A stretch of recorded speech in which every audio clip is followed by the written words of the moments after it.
a maior e mais urgente necessidade da igreja nos dias de hoje. Muito bem, você que está aqui nos ouvindo, você que veio nos visitar nessa noite, seja muito bem-vindo, obrigado pela sua presença, as crianças também, todos que aqui estão. Nós vamos falar então sobre essa mensagem, o clamor da meia-noite. O que é que vai ser o clamor da meia-noite, né? O clamor da meia-noite é uma expressão usada, né, na Bíblia para dizer, para se referir a uma necessidade. Quando a gente quer algo, quando a gente quer muito alguma coisa, o que a gente faz? A gente não clama por Deus? Senhor, eu quero muito isso, né? Então, o clamor da meia-noite é uma expressão usada na Bíblia e em determinado tempo que significa uma busca especial a Deus. A gente vai falar um pouquinho sobre isso. E dentro dessa busca, nós vamos falar sobre a maior e mais urgente necessidade da igreja nos dias de hoje. O que a igreja precisa? A igreja precisa estar lotada de gente, é isso? Bom, se tiver, bom também. Mas não é essa a maior necessidade da igreja. Não é isso. Não é uma igreja entupetada de gente. Se tiver esse público, esse monte de gente, graças a Deus, tudo bem. Mas não é sobre isso que nós vamos falar. Eu quero falar para vocês que estão. Tá? Que muitas vezes podem dizer assim, mas eu estou um pouquinho aqui na cachucha. Mas a palavra de Deus ela vai falar de uma forma muito poderosa nessa noite para vocês. E ao terminar essa mensagem, eu quero que vocês saiam daqui a certeza de que Deus falou com vocês nessa noite. Não pelo clerão que está aqui pregando, mas pela palavra que vai ser transmitida. Amém? Muito bem, então vamos lá, vamos então meditar nessa mensagem, né? A gente vai falar do diagnóstico profético, vamos entrar nessa temática de profecia, para não confundir a cabeça de vocês. Nós vamos falar exatamente de uma mensagem que está lá no livro de Apocalipse, no capítulo 3, capítulo 3, versículo 15 e 16, e esse texto bíblico, ele diz assim, você pode estar acompanhando a sua Bíblia, acompanhe, está aqui também no telão, aqui, diz assim, procure na sua Bíblia, pode procurar, é bom que tem o hábito de olhar na Bíblia, né? O texto diz assim, Apocalipse capítulo 3, verso 15 a 16, diz assim, conheço as tuas obras, que nem és frio e nem quente, oxalá foras frio ou quente, assim porque és morno e não és frio, nem quente, né? E não és frio nem quente, vomitar-te-ei da minha boca. Nossa, irmão, que texto bíblico é esse? Aqui dá o parecer que Deus está querendo vomitar as pessoas. Como assim? Gente, entendam bem. O livro de Apocalipse, ele é um livro que ele é cheio de símbolos. Tá? E quando João escreveu o livro de Apocalipse, quando ele escreveu esse livro, ele escreveu essa mensagem para uma igreja. João estava preso, numa ilha chamada Ilha de Patmos. João estava preso, mas por onde ele passou e deixou igrejas, ele passou e fundou algumas igrejas, mesmo preso, ele recebeu de Deus orientações. E essas orientações João escreveu, fez uma carta e mandou para essas igrejas. Hoje nós estamos falando dessa igreja chamada Igreja de Laodiceia. A gente vai falar um pouquinho mais sobre ela, a igreja de Laodiceia. Então, essa carta, essa mensagem aqui de Apocalipse, foi para essa igreja que João escreveu. Agora vai escrever uma carta ou mandar aqui uma mensagem para os irmãos lá da igreja central. Foi mais ou menos isso que João fez. Só que a Avelina atualmente ia mandar um WhatsApp, né? Nos tempos de João não tinha WhatsApp. Ele fez uma cartinha e mandou essa carta para essa igreja, chamada Igreja de Laodiceia. Exatamente.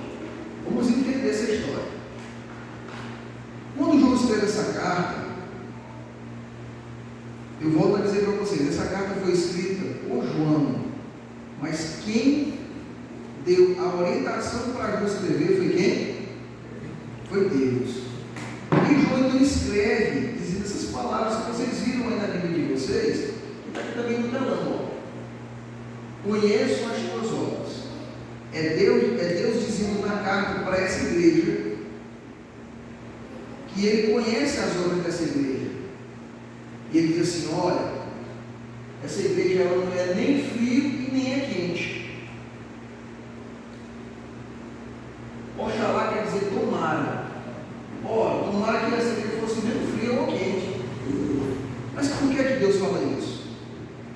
O que significa algo quente?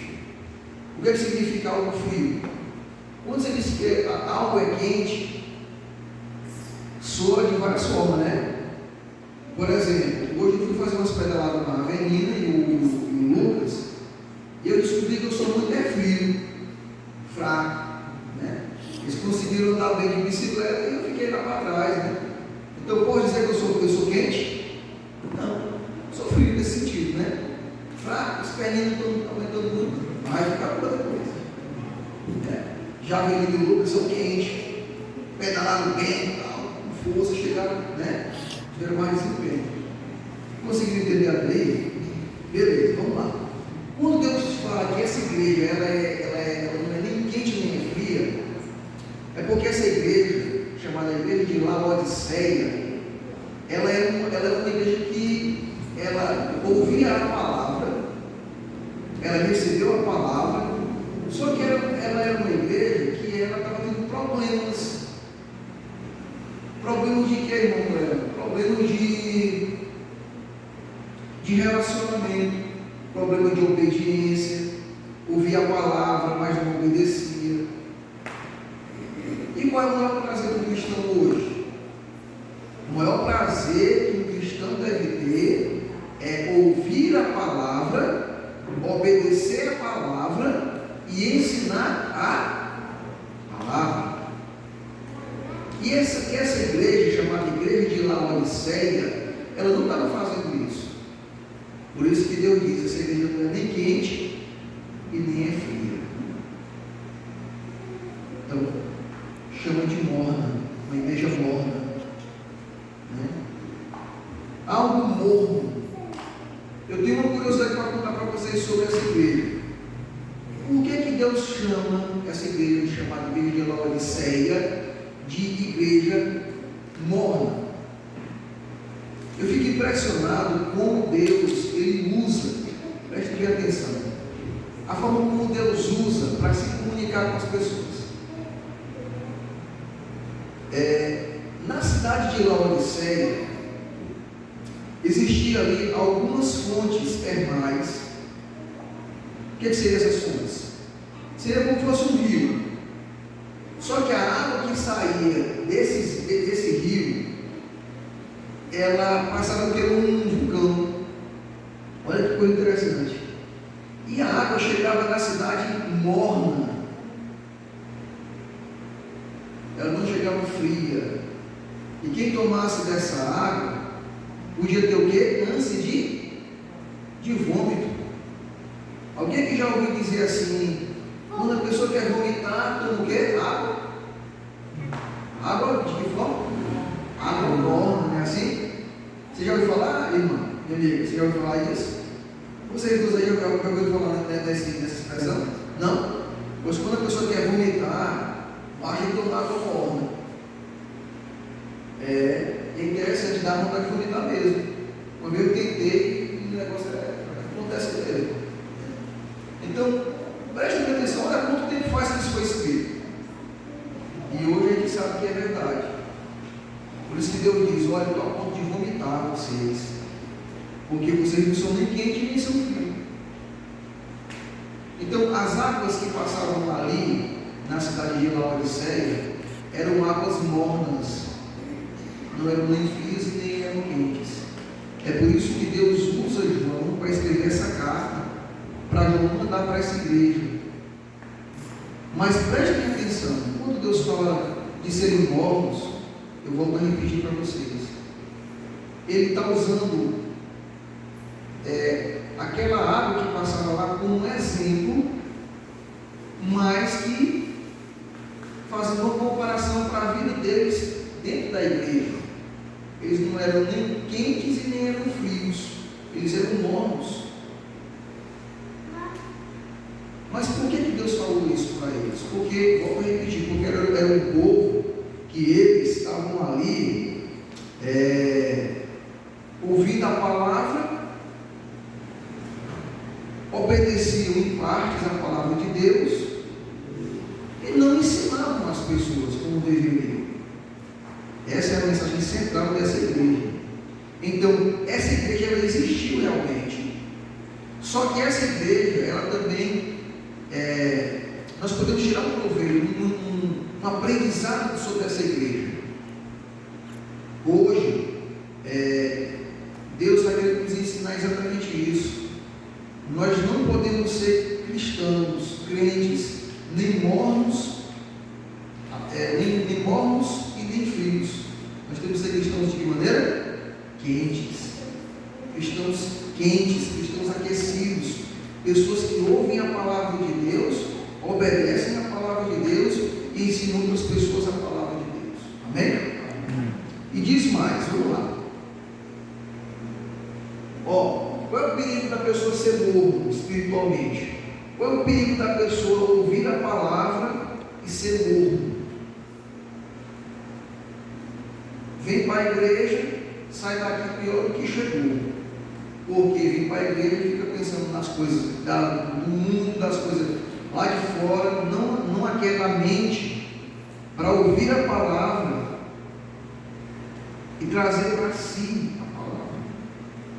Então, o perigo da mornidão, de ser morno espiritual, é isso bem aqui, O perigo não é a falta de recursos materiais, mas a autossuficiência. Essa autossuficiência que ele cega para a nossa real miséria espiritual. Bora entender isso. Bora entender essa mensagem. O que é o perigo? Que perigo é esse?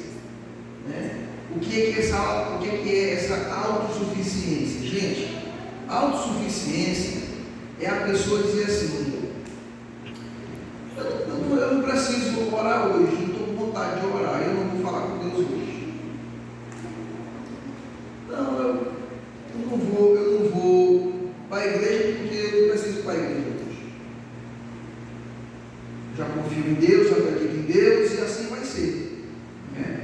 Vem para a igreja, para não ficar com aquele peso da consciência que passou a semana toda e veio para a igreja. Vocês estão conseguindo entender o que eu estou explicando? Então vim para a igreja e fica pensando assim: para a igreja não, chega lá, a velhinha que vai pregar, eu pensava que a velhinha vai pregar. Aí quando o irmão pleno vem, aí prega, demora muito e tal. E começa a se sentir autossuficiente. O defeito da igreja, dessa igreja, o maior defeito dessa igreja é exatamente isso, a autossuficiência. É por isso que o texto sagrado diz, Deus diz que não é nem quente nem frio, está a ponto de vomitar, porque essas pessoas não sentiam a dependência de Deus. E nós temos que viver aqui nessa terra, irmãos, com o propósito de depender de Deus em todos os aspectos. Nós temos que sentir essa necessidade. A pessoa que não busca Deus, a pessoa que não procura ler a palavra de Deus, a pessoa que não procura orar, ela é uma pessoa que está dizendo em outras palavras: eu sou autossuficiente. E não é assim que funciona. Deus não está querendo pessoas autossuficientes. Deus está querendo pessoas que olhem para Ele e sintam a necessidade de Deus na vida.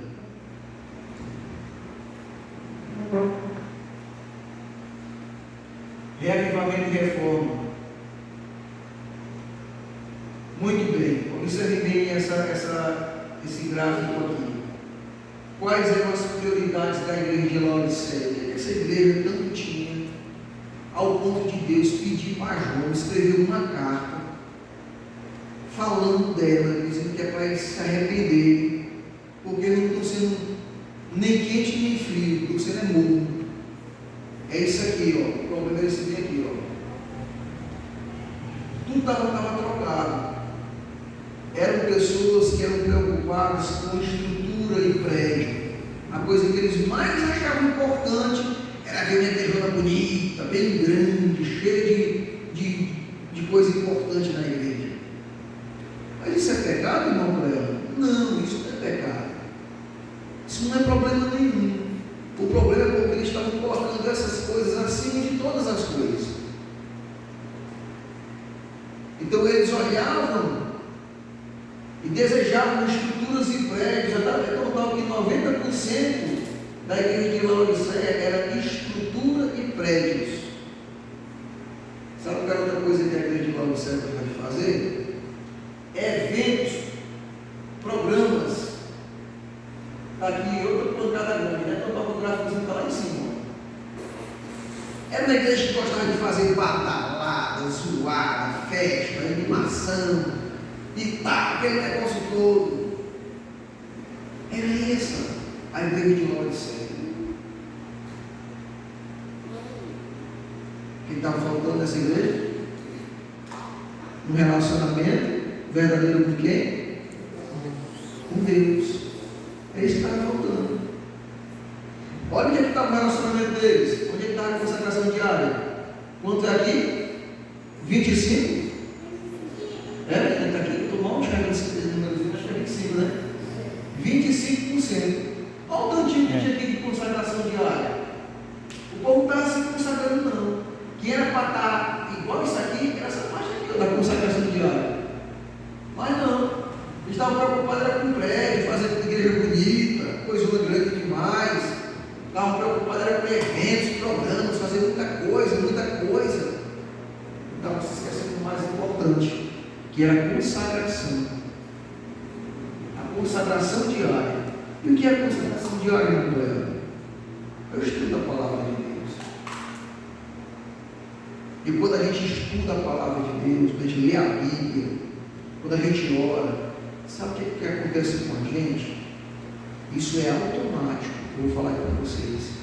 A gente começa a sentir gosto de vir para a igreja. A gente começa a gostar de ouvir as músicas da igreja. Cada música que nós cantamos aqui na igreja, a gente fica pensando, que coisa linda a letra dessa música. Como é maravilhoso poder ouvir um sermão, uma pregação, meditando na palavra. Saber que você não está só. Tem mais pessoas aqui com vocês, estudando a palavra de Deus. É isso. Era isso que a igreja de Laodiceia precisava. Era de uma consagração diária. Era do estudo da palavra de Deus. Estava aqui tudo o contrário. Não é que não podiam ter estrutura. Não é que não podiam ter programas especiais. Eles podiam. Só que tinha que vir em primeiro lugar aqui. Consagração diária. Aí aqui diz que a pirâmide, ó, estamos invertendo a pirâmide. O reavivamento do coração deve preceder as reformas exteriores. Em outras palavras, o que Deus quer de mim e de você hoje. Não se preocupe com a igreja lotada. Se lotar, se tiver igreja aqui lotando por aqui tudo, amém. Louvado seja Deus. Mas o mais importante aqui é uma consagração diária. E volto a falar para vocês, quando a gente tem essa consagração diária, quando a gente busca Deus na sua palavra, que é a Bíblia, na sua palavra, na Bíblia, que é a sua palavra, e na oração, vezes sente vontade de vir para a igreja e sente vontade de falar de Jesus para outras pessoas que não conhecem. Amém? Isso acontece. Isso acontece. Aí a gente começa a ficar, sabe de que forma? Fortalecido. A gente passa a gostar tanto da Bíblia que a gente não quer mais deixar de estudar a palavra de Deus. Então, o problema da igreja de Laodiceia era isso. Eram pessoas mais preocupadas com a vida, com o exterior, em estar bonito, em estar arrumado, em ter dinheiro, em estar naquela vida, né? Chama de vida abastada, do que ter uma vida de intimidade com Deus. O convite dessa noite que eu faço para você é de uma vida de intimidade com Deus. Busque cada dia mais ter uma vida de intimidade com Deus.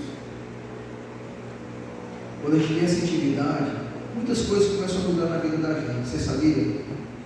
Não tem as dificuldades que a gente enfrenta todo dia? Né? Eu sei que todo mundo aqui enfrenta dificuldade. Até as crianças enfrentam. Mas o que Deus está nos ensinando nessa noite, o que o Senhor está nos ensinando é que nós devemos buscar Ele de todo o nosso coração, de verdade. Por mais que a gente não tenha vontade às vezes de orar, nós temos que orar e falar para Deus aquilo que está impedindo da gente falar com Ele. Se nessa noite tem alguém entre nós que não sente vontade de falar com Deus às vezes, passa o dia todo sem falar com Ele, eu convido você nessa noite para falar para Deus. E que a sua oração seja essa que eu vou dizer agora. Senhor, eu já amanheci o dia sem vontade de falar contigo. Mas eu estou aqui falando contigo de qualquer jeito. Senhor, me ajuda, Pai do céu, a ter vontade de poder abrir meu coração a Ti e falar contigo. É no Teu nome que eu te peço, Pai. Amém. Olha que oração bonita, né? Olha que oração sincera. Você falar com Deus, você abrir seu coração a Ele. Nesse momento o Lucas vai cantar. Enquanto o Lucas canta, eu quero convidar você a pensar no que eu falei agora. Enquanto o Lucas estiver cantando, se é o desejo do seu coração, eu buscar a Deus dessa forma, através da leitura da Bíblia e da oração, eu quero convidar você que se coloque de pé. Enquanto o Lucas canta, se é o desejo do seu coração, fique em pé, eu quero orar por você.